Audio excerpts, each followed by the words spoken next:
Mesdames et messieurs, bonjour à tous et bienvenue à ce rendez-vous avec le journal dont voici les principaux titres. Le collectif de Mbour 4 Extension reçu hier au Palais de la République suite à la démolition de leur maison dans une opération menée par la DESCOS et le préfet de Thiès, une rencontre facilitée par le maire de Thiès Talla Sylla à l'occasion de laquelle ils ont réclamé la régularisation du site et l'indemnisation des victimes de démolition.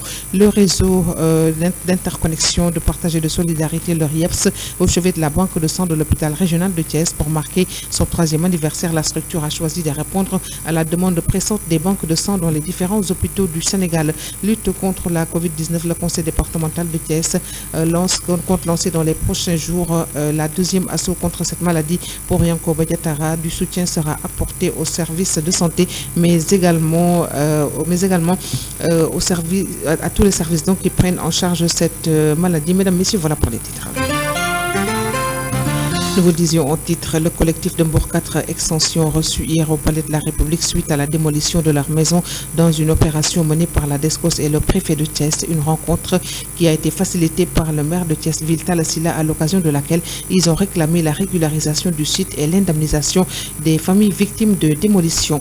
Le réseau d'interconnexion, de partage et de solidarité, le RIEPS, au chevet de la banque de sang de l'hôpital régional de Thiès pour marquer son 3e anniversaire, la structure a choisi de répondre à la demande pressante des banques de sang dans les différents hôpitaux du Sénégal. Malik Thiam est le coordonnateur de la cellule de Thiès. Un don de sang, c'est quelque chose qui est... le sang d'abord, c'est la vie. Donc donner son sang, c'est vraiment sauver des vies. Donc c'est pourquoi on a choisi de démarrer, de magnifier notre anniversaire avec un don de sang. Parce que nous avons des collègues qui sont dans les hôpitaux qui nous en ont parlé qu'il y a un besoin manifeste de sang dans les banques de sang. Voilà, surtout à Thiès. Donc c'est pourquoi on a démarré ça avec un don de sang. Et c'est sur le plan national quand même. On est satisfait par la participation des donateurs. Donc, parce qu'actuellement, vous avez vu le nombre et il y en a d'autres qui sont déjà passés. Il y a d'autres qui vont encore venir pour donner le sang. Et je précise aussi qu'on a aussi d'autres partenaires, une association des anciens militaires, APCONT, qui nous ont aussi répondu, donc ils sont derrière. Donc vraiment, ça aussi, on tient à les remercier et les féliciter de cette action. On compte pérenniser cette action, comme on l'a bien dit au début. Donc le don de sang, c'est vraiment quelque chose qu'il faut faire régulièrement, si possible. Donc je pense qu'on va encore faire des actions de don de sang durant cette année. On a des partenaires, des sponsors qui ont fait des actions par rapport à cela. Il y a Dangote, l'entreprise Dangote, vraiment on tient à les remercier, nos partenaires.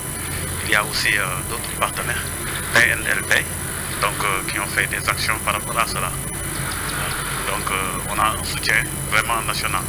Comme on l'a dit, c'est un réseau national. Alors, nos ressources viennent des membres. Les membres cotisent mensuellement des cotisations mensuelles.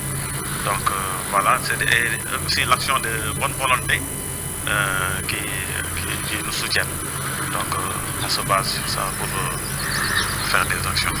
Une intervention saluée par la banque de sang de l'hôpital régional qui a saisi l'opportunité pour dénoncer les pénuries récurrentes auxquelles elle reste confrontée, surtout avec cette pandémie de Covid-19. Le docteur Ndiémé Touré est responsable de la banque de sang de l'hôpital régional.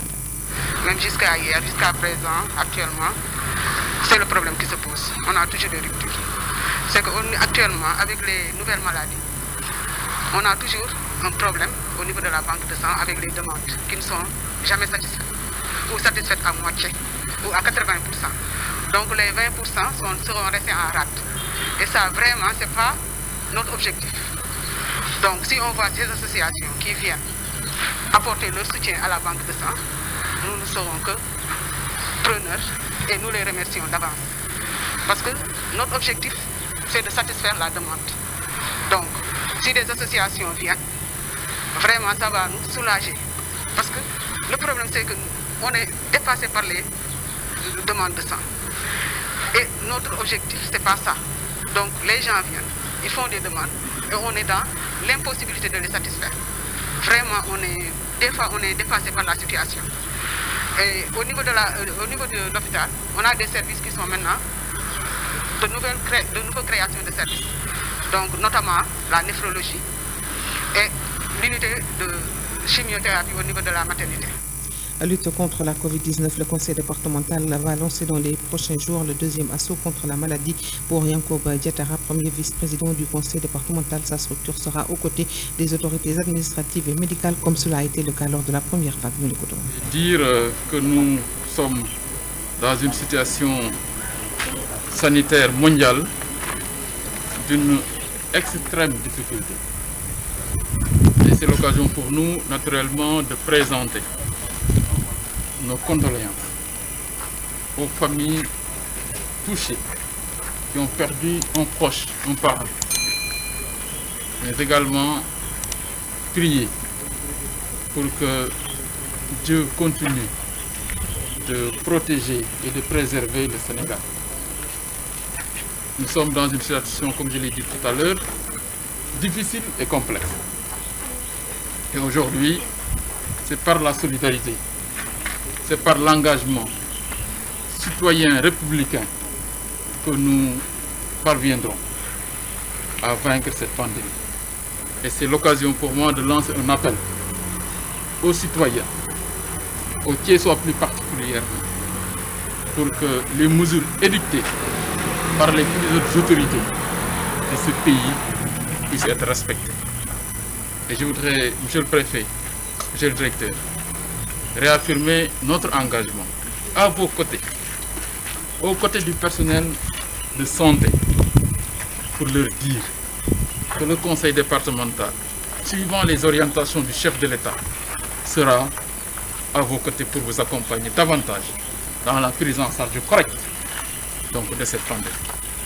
Mais aussi aux citoyens, leur demander de respecter les mesures édictées par les autorités sanitaires.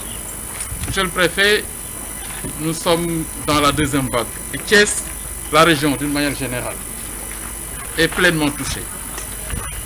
Monsieur le Préfet, sachez que le conseil départemental, comme lors de la première vague, sera à vos côtés. Nous lancerons dans les prochains jours le deuxième assaut de la deuxième vague. Parce que cette deuxième vague mérite une plus grande gestion, une plus grande attention, une plus grande mobilisation. Et comme nous l'avions fait, pendant la première vague, nous avions mis à peu près 150 millions. Cette fois-ci également, le conseil départemental est prêt à se mobiliser aux côtés des autorités de la région, en commençant par le gouverneur, le préfet au niveau départemental, mais aussi auprès des autorités sanitaires et en premier naturellement l'hôpital régional. Parlons de lancement des opérations de nettoyage des marchés de Thiès. Le gouverneur de Thiès précise qu'à côté des mesures restrictives dans le cadre de la lutte contre la pandémie de la Covid-19, il est important de mener des actions complémentaires pour parfaire la lutte contre cette maladie. Nous l'écoutons. On a pris une mesure de fermeture des marchés, le week-end, le dimanche en particulier. Et c'est, comme je disais au départ, l'occasion de nettoyer le marché, mais c'est aussi l'occasion de faire la prophylaxie du marché. Et c'est comme ça que nous avons inscrit l'UCG, le service d'hygiène, accompagné de la mairie, donc pour que chaque dimanche, effectivement, les marchés de Thiès soient nettoyés, et que chaque dimanche, effectivement, qu'il y ait une opération de saupoudrage dans les marchés de Thiès. Le service d'hygiène l'a fait depuis, nous les encourageons à continuer à le faire avec l'UCG et la mairie. Ce qu'on voudrait, c'est effectivement, à côté de ce que nous menons, nous prenons comme mesures restrictives de liberté, qu'on ait également des mesures plus constitutives, donc vraiment des actions bénéfiques pour les populations, pour qu'effectivement on puisse venir à bout de la maladie. Mais je voudrais vraiment également inviter tout le monde à s'y mettre, tout le monde à s'y mettre. Toute la population d'abord, par sa mobilisation, en respectant les gestes barrières. Mais toutes les bonnes volontés également, qui ont quelques moyens à apporter et qui pourraient les... Voilà, mesdames, messieurs, avant de nous quitter, le point du jour sur la pandémie de la Covid-19, sur 1698 tests réalisés, 280 sont revenus positifs, soit un taux de positivité de 16,49%. Il s'agit de 87 cas contacts suivis et 193 issus de la transmission communautaire. 255 patients ont été déclarés guéris, 53 cas graves sont pris en charge dans les services de réanimation. 9 nouveaux décès liés à la Covid-19 enregistrés hier. Le Sénégal compte à ce jour 25 407 cas positifs, dont 21 125 guéris, 600 décédés et 3 680 patients encore sous traitement. Voilà donc, mesdames, messieurs, le point du jour de la Covid-19 pour clore ce rendez-vous avec le journal. Merci à tous de l'avoir suivi. Merci à Pape Dion qui a assuré la partie technique et rendez-vous 16h pour le Wolof. Portez-vous bien d'ici là. Au revoir.